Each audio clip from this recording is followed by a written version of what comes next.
The Women's Leadership Institute in the Auburn University College of Liberal Arts is pleased to present Leaders Educating Through Discussion.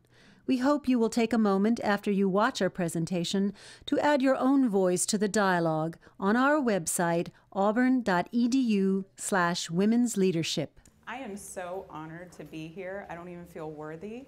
I want to thank the Women's Leadership Institute for inviting me to come and participate as a faculty in residence and to talk about the Auburn Student Veterans Association.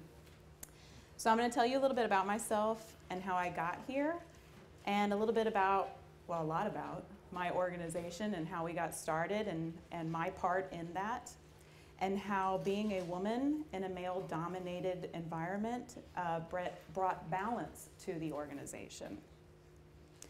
And you know how all of our speakers so far have told you that, you know, if you had told them like so many years ago that if they were going to be in that position, they would have laughed at you, I would have laughed at you too, because I was so not going to go to college at all. You know, Joe can attest to that. That was not in the plan. Jessica Brookshire, in her speech, said that Lakiri said something the other day that went something like, "Sometimes your plan isn't your purpose." And that really hit me that night. And I said, that definitely applies here, I think. So like Amanda said, the military's always been a part of my life. My parents each served 20 years. My mother's father was a B-24 bomber pilot in World War II. My father's father served on the USS Sicily in World War II. And while I'm third generation Air Force on my mother's side, I'm fourth generation military on my father's side. My great-grandfather served in the Italian Army during World War I before he immigrated to America, and then joined the United States Army to help him get his citizenship. So you can see it's kind of in the blood. Even as a little girl, I remember looking at my parents in their uniform and knowing that they were doing something important. I started my senior year of high school in fall 2002. I turned 18. And like I said, the thought of going to college did not appeal to me whatsoever. I had no idea what I wanted to do. I was not going to waste my parents' money. I was tired of living in a really small town, and I wanted my own independence and money and job, and so I told my parents that I was going to join the Air Force, and they were really worried because, like I told you on the first day, we had just invaded Iraq. And they said, well, maybe this is not the best time to join the military. And I said, oh, I'll be fine. I'm in the Air Force. And my dad just couldn't believe that I was actually giving up college to go in the military, because for them, it was the last resort option. And it still is for a lot of people, but now people join the military for all sorts of reasons. So on the 2nd of September 2003, I left for basic military training. I was a nervous wreck. I cried all night before, and when I got there and on the bus, I wasn't the only one. But, and I was not really physically fit at all. I was in the marching band, so I had that down. I could march, no problem there. But physical fitness, oh my goodness. Push-ups, sit-ups, running 2 miles. I mean, I was nervous, I was scared. I didn't know if I was ever gonna get to that point where I would pass the PT test. I had all these visions that I was gonna wash out, and then I was gonna have to come home, and I was gonna disappoint everyone, and it was just awful. You're so physically and emotionally exhausted, and you just keep thinking to yourself, what have I done? What have I gotten into? But I didn't quit, and that's important. I wanted to so many times, but I made it. And through training, you're referred to as a trainee. You are nothing. You are scum. You are not human. You do what I say. You are a robot. And you go, at the very end of your training, you go through this 1-week course. They call it Warrior Week. And you learn how to shoot an M16 and play bad guy and good guy, and get to pretend that bombs are going off, and what would you do in those situations. And when you complete that, you're officially an airman. And that was the best moment of my life. I still remember standing there at parade rest, and my training instructor, my TI, came up to me, and he had the airman's coin, and he pressed it into my hand, and he says, "Congratulations, Airman Bianchi." And I just lost it. I mean, I have no military bearing, by the way, yeah, if you hadn't noticed already. But I had done everything that I thought I couldn't do. And in that moment, I will never forget it. So I graduated BMT, and I moved on to technical school where you learn how to do your job, and then you go to your first base, which was Wichita, Kansas. And I married my husband in April 2005, April 23rd. I got that right? Yeah. And I deployed 3 months after we were married, so that stunk, but we made it, so it wasn't a big deal. While I was in the desert, I got an email that said, "Congratulations, you have orders to Hawaii." And I nearly fell out of my chair. I said, "You have got to be kidding me." I didn't think I was going to get the assignment. You know, Wichita is kind of like a hole that you just fall into, and sometimes people forget about you, that you're there, and you just end up staying there your entire career. So I remember calling Joe, and he was fast asleep due to the time difference, and I said, "Hey, babe," and he's like, "Yeah." I said, "Do you want to go to Hawaii?" And he was like, "Yeah, sure, that'd be great. I think it'd be fun, yeah." And I said, "Because I have orders," and I just had pictured of him going, "What?" You know? I said, "Well, just think about it, go back to sleep. I'll talk to you later." I just had to tell you that. So we decided to do it. I had to get a top secret clearance because it is an intelligence agency, and I just knew it would be the best decision I ever made, and it was. While I was in Hawaii, though, I decided that due to some medical issues that I was having and the current state of affairs in Iraq and Afghanistan, that it was time to start a new chapter in my life. And you know, I had told you I wasn't going to go to college, so I was just going to look for a job. But then the post-9/11 GI Bill came out, and before we called it the Montgomery GI Bill, and it would just pay you a stipend every month, and it was your money to do what you wanted to with and use toward whatever college expenses you wanted to. But post-9/11 said, well, we're going to pay the school the money for your tuition and your fees, and we're going to give you a housing allowance and a book allowance. And I said, well, how can I turn that down? I mean, we could live off that. You know, maybe I should do this. So history is the only thing I'm interested in, so I picked that. And I figured it would be instrumental in making me more competitive in the job market, not just on experience. So August 2009, I started Auburn University. And I had decided, well, I'm not going to work either, I'm just going to do school. But in September 2009, Mr. Barnard in the VA office at Auburn offered me a work-study position. And like I said, the post-9/11 had just been implemented. He was swamped with work, and he had no other people to help him. And he said I could make my own hours, so I said, well, heck, that's great, let's do it. And this is where I learned my purpose, and I've been there ever since. Because of the type of job that I hold, I interact with veterans on a daily basis. I get to hear about every hardship they experience while transitioning into civilian life. Sometimes I see tears of sadness, anger, stress, frustration, and I need to explain that the military takes care of us. We always know, no matter what, that we're going to have money, food, clothing, and shelter, no matter what. We've never had to worry about how we were going to provide for our families. And now we do. We have to think about health care and how we're going to pay for that. And first of all, how does it even work? Because it was free for us. We just showed up and we got health care. So I had to learn how to do that. That was a ride. And we have to pay our rent. We don't get a housing allowance. Well, we do if we're using the 9/11. But now we have to think of more of on a bigger budget kind of scale. So we don't have that protection anymore. And some veterans weren't prepared for this change. And some don't know what to do or how to handle it. And I was lucky. You know, I have retired Air Force parents, so they'd already been through it, and they advised me on getting out of debt before I separated from the military and to save as much money as I could, because they always taught me to never assume anything and to be cautious. And there must be something about me, because without ever really asking people what's wrong, they just start telling me in the office. And then they just keep rambling and rambling and rambling, and they're just, you know, and I'm just sitting here going, oh my gosh, I'm so sorry. And then it's like they snap out of it, and they're like, oh my gosh, I'm so sorry, I just dumped on you. And I'm like, hey, it's great, you know, I'm glad you feel comfortable. There must be something about me that makes you feel comfortable enough to open up, so that's fine. So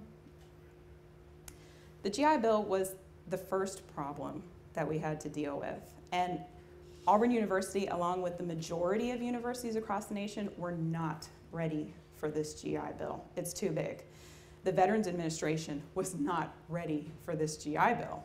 There were thousands of applications that were backlogged, and the processing times were absolutely horrendous. The government had promised its veterans that they were going to pay for their college, and the money wasn't coming in on time. So the student veterans classes were getting dropped. We were losing our schedules. We weren't able to attend school because we were told, well, you have to pay your tuition out of pocket. And we were like, what are you talking about? I thought they were going to pay for my tuition. So people didn't have the money. They couldn't pay their tuition and wait to be reimbursed by the VA. So this was a huge issue for us. So the very first meeting of the Auburn Student Veterans Association was in July 2009. And there were 4 men in attendance. There wasn't really much going on except they were trying to recruit. They were going off of the Student Veterans of America organization that's nationwide, and they figured, well, we see all these popping up at universities, we should have one too. But they were just trying to figure out how to get more people involved. They had a very basic website, and that's how one of them found the others. But a couple of meetings later, the president's chair was up for re-election, and my friend Adam Fountain, who is an active duty Marine Corps sniper, who is here transitioning from enlisted to officer in a seaman to admiral program, they call it, was voted into president. And he wanted to take it and focus on helping the community in hopes that the community would help us back. And my friend Micah Malden, another former Marine, decided to contact the Iraq and Afghanistan's Veterans of America, the IAVA, and they had a representative call the school because he complained to them that there were a bunch of veterans at Auburn that were getting their classes dropped, and did they hear about this happening with other universities, and what could they do about it? Well, the IAVA called the press, and the press called Auburn, and then Auburn's president was made aware of what was going on, and that very day he fixed it. He said, this is not going to happen. He said, Bursar, hold the amount. The VA's coming in. Don't drop the classes. And he granted us priority 1 for registration, so we could get the classes that we needed, so we could get the money for our GI Bill, because they're only going to pay for classes that we need, not the classes that we want to take. So we get to register ahead of everyone else now, and they hold the tuition and fee amount, so we're not responsible for paying for that out of pocket. This was the moment that Auburn realized that its student veterans needed support. The provost learned of us and created a task force panel of faculty and staff to discuss the rest of veterans' issues. And my boss told me about the task force, and he knew I could bring a different perspective from what I experienced with the GI Bill firsthand and how it affects other veterans differently. So I got to participate in the very last few meetings of the task force. And that's also when I joined the Auburn Student Veterans Association. We weren't even a recognized organization yet for Auburn University, and we didn't even really know what we were going to be about. So we discussed what our association needs to do, and what are we going to do about it, and what are our dreams and goals. And one goal is to have a one-stop shop for veterans, one office where you can handle your GI Bill, get advice, and we want to combine it with a resource center where they can use the computer and find information that will help them that the school can't really help with, such as like medical disability, all the benefits that we're eligible for our service when we get out. So we had some shirts made, so we could advertise. And we held a few meetings and a couple of charity events to raise money for the local police and fire departments. On September 11, we have a motorcycle charity ride. And this past year, we actually implemented a fireman's challenge, and people loved this thing. They got to shoot the fire hoses and drag the mannequin, the dead weight, and Albie came out and he tried it, and it was a lot of fun. And then we teamed up with Fort Benning for the Armed Forces Blood Drive, and they're a blood drive that travels all over, and students can donate their blood, and it goes to, free to the military overseas. Companies like Life South, they all charge, of course, the military for the blood. So we make sure that we tell the students, hey, it's free, it'll go to them for free, get over here and get blood. It usually works, but. Then we tried Operation Playtime Afghanistan, where we collected toys and shoes and school supplies and things like that to send to a Marine unit in Afghanistan that would hand it out to all the children to earn their trust and not look so scary. And it works. And that was a lot of fun. We had to, some people have really strange ideas about what, you know, Iraqi children or Afghani children play with, but so we had to edit a lot. So I was like, I don't think American people should be playing with this either. So the next step was to create a Facebook page. We've been learning about this with social media. With the Facebook page, in my office, I could brief veterans that we had a forum that they could log into, and they could connect with other veterans and ask questions about where to live, where to work, how do you do this, how do you do that?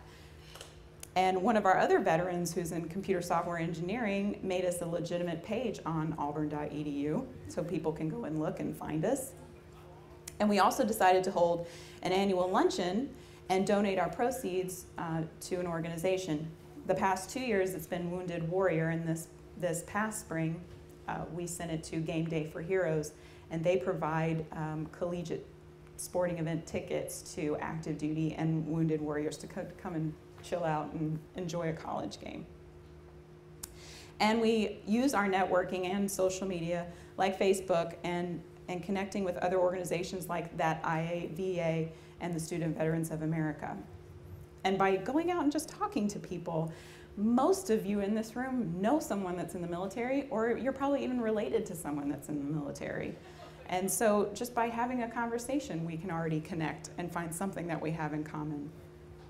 And like I said, we want to show our appreciation, so we always try to give back to the community.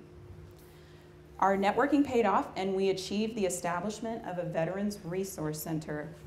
Budget was low, so they combined it with the idea of making it a place for transfer students as well, because most veterans are also transfer students. And our grand opening was Veterans Day 2010. Dr. Green is our director, and it's a place where we can use the computer, the copy machine, the fax machine for free, and we get free drinks and snacks, and we get to enjoy the news and connect with other veterans. Career Development Services comes in like once a week, and she can help us one-on-one with our resumes and trying to find us employment. It's not our full dream because it's not quite a one-stop shop yet, but we knew it was a huge step in the right direction, and we are so grateful to have it. And now that in this time frame, we are now a legitimate organization, so we have everyone's attention, so how do we keep moving forward?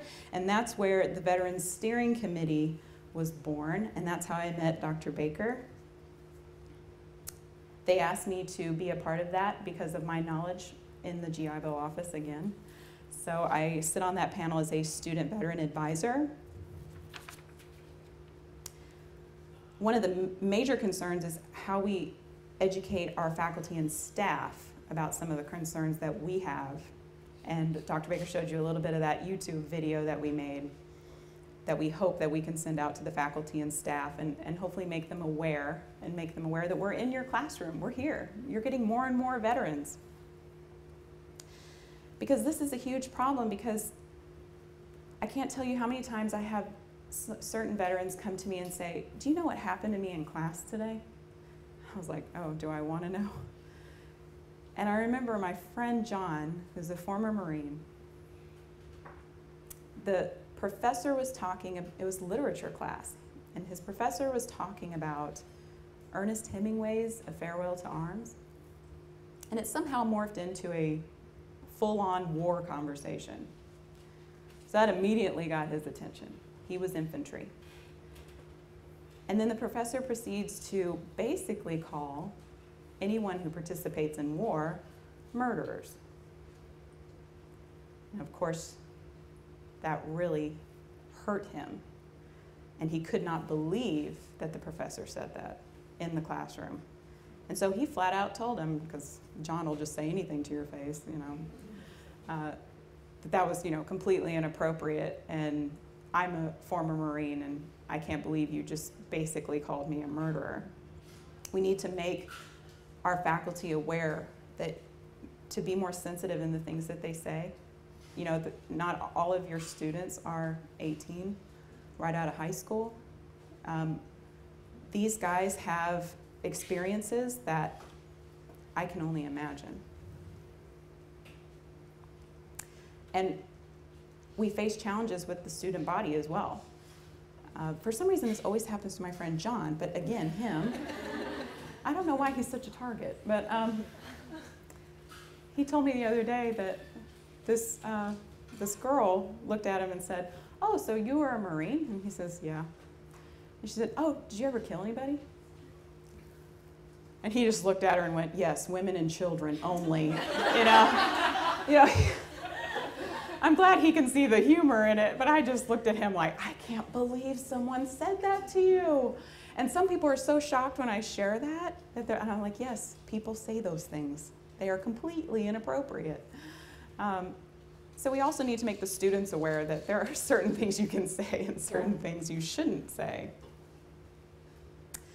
Our Veterans Center is very popular, and so a lot of veterans started using it, a lot of transfer students started using it, and it can't be ignored that we need more space.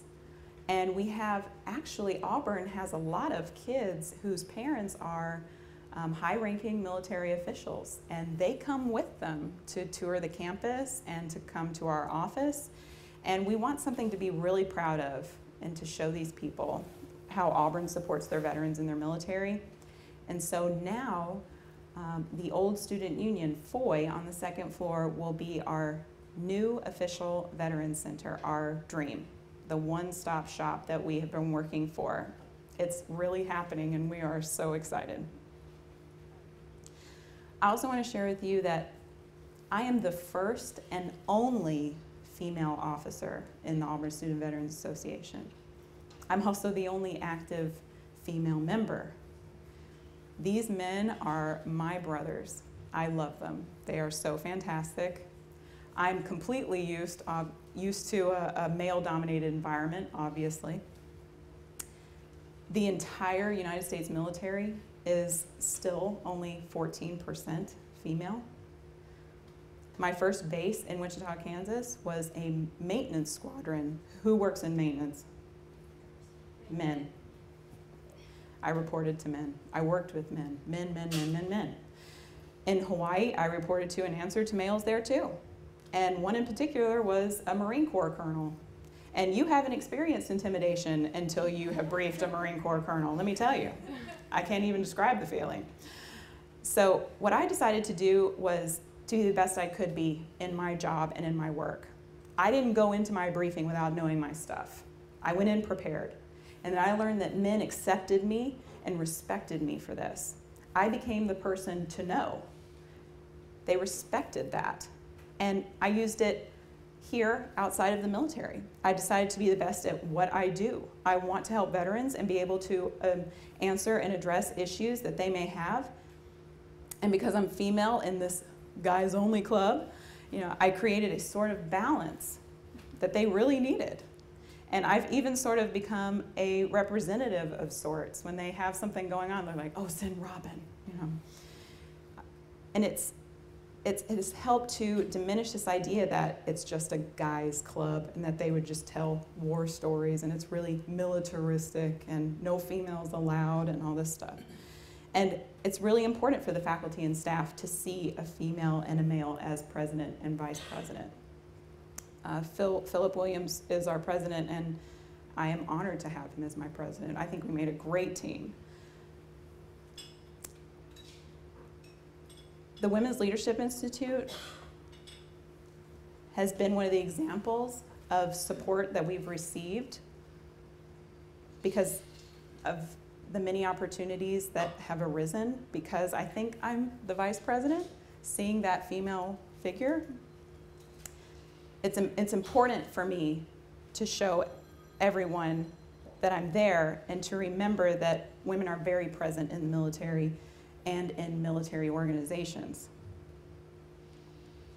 So please don't please don't be afraid to try new things. The confidence in your ability comes from completing your goals. So don't be afraid to take on that responsibility. So this wasn't my plan, but it was my purpose. And I can't wait to see what happens next. So thank you for having me.